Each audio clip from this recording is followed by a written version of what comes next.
Alright folks, from a bleary-eyed South Point, we're here with the finals of the Midnight Madness Overnight Marathon. It is roughly 8:15. Oh, it's 7:51. It's not even 8 in the morning yet. Oh, we're flying along here.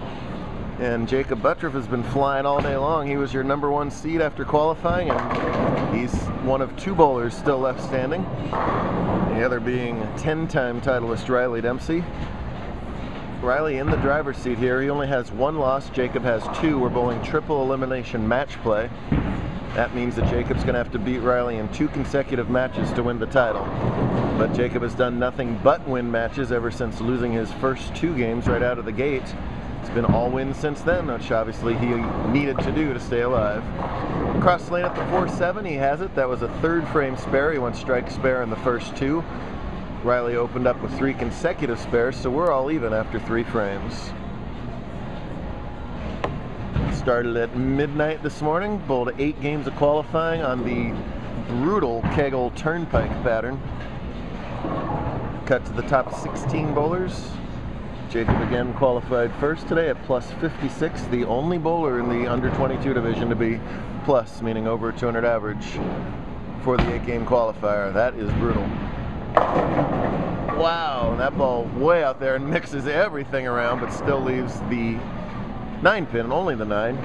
I think he'll take that overall there. Filling frames has been the name of the game here all day long. You're, in general, not going to throw a big long string of strikes. So try and leave makeable spares, and then don't mentally slip up and make what you leave.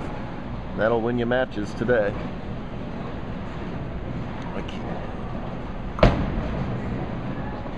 No problem at all at the 9-pin. Stays clean through 4.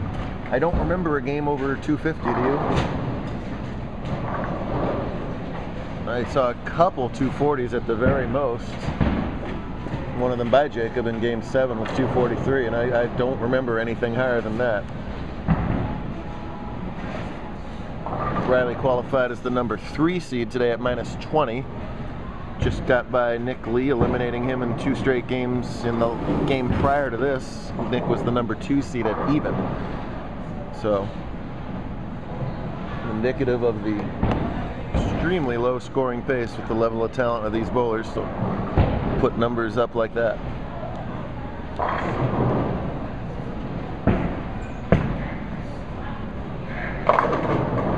And there he doesn't get the good pin action there. Leaves a tricky little baby split here, the old 2-5-7. A couple different ways to make this. You can get the ball to go to the left of the 2-pin and the ball will drive over into the 7, or you get the ball to the right of the 2-pin and have the 2-pin go over into the 7. There are no gimme spares on the lanes today. Even a 5-pin was you know, something you still had to think about. This is a tricky one here. Goes with the plastic. Nicely done. Clinic so far, 8 frames and 8 clean frames by these 2 bowlers.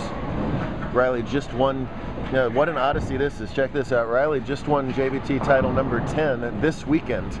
He did so in Albuquerque. If you didn't hear at the top of this, we're in Las Vegas. That means he got from A to B in a hurry. He bowled Saturday, won out in Albuquerque. He bowled Sunday out in Albuquerque, made the cut but didn't win the tournament. Got in a car with a couple others around 2 p.m. Albuquerque time and made it out here in time for the midnight start.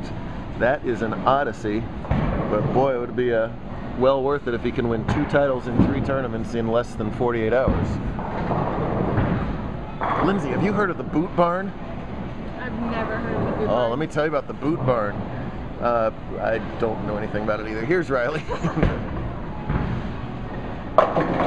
Wow, really high hit. Lucky to break up the split there and leave only the 4-pin. The Boot Barn is obviously a barn full of boots that is doing awful well because it gets to advertise on all of lane 33 and 34. Big timers advertise like Pepsi, like Mercedes-Benz, and Boot Barn. This is Emmy Award-winning stuff, people. I don't know if you noticed that. Go to the Boot Barn if you haven't.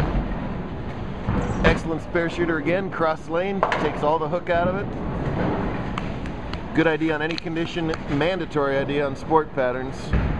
Last thing you want to do is have to figure out the lanes on the spares too. Just go hard and straight, hit your target, you make the spare.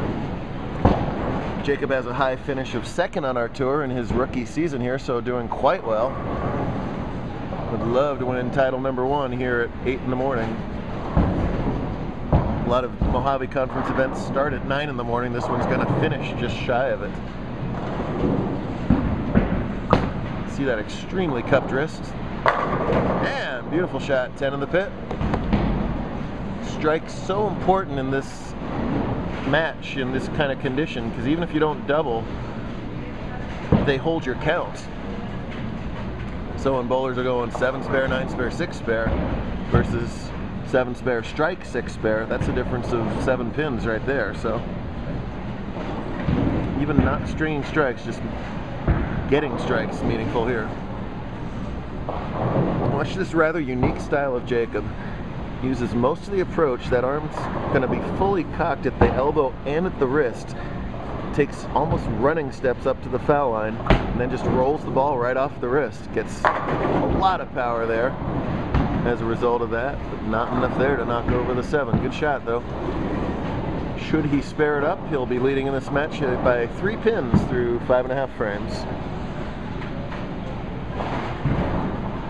Big thanks to Mike Moniak and the whole crew here at South Point. Always do a great job hosting us. They host an awful lot of big-time tournaments this year. Just got done with the World Series of Bowling, the team trials. Cross lane, hard and straight at the 7. Good form, good spare. Mom is pleased.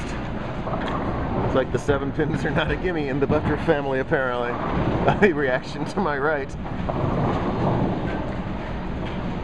Riley having a phenomenal season in multiple JBT conferences. He's leading Arizona points, he's up there in Mojave points, he's up there in SoCal points, and he's the all-conference points leader, which would make sense as a result of his multi-conference success this season. Spare work in here in the 6th frame for Mr. Dempsey. That's a pitch out there. He had out of bounds to the right today, where if he got it too far right it would not recover. That's still the case even here 8 hours later. And you never had a whole lot of hold to the left for the righties. If you missed to the left, the ball wouldn't hold pocket like it would on a house condition.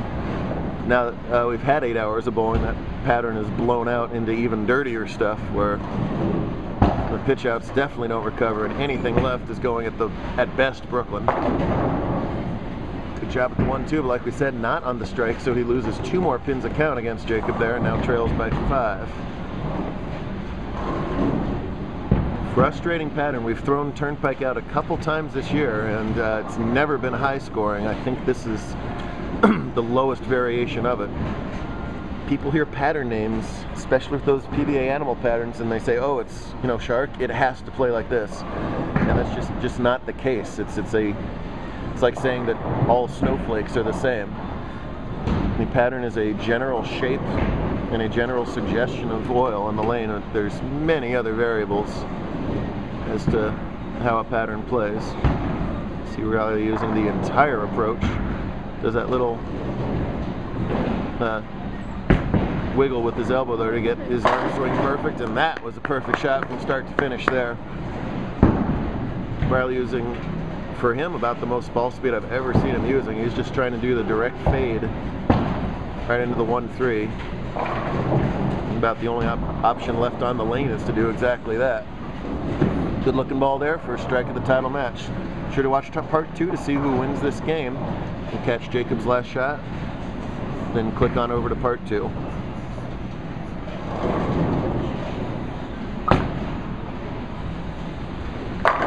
Yeah, beautiful shot there. 10 the pit, he leads by 5.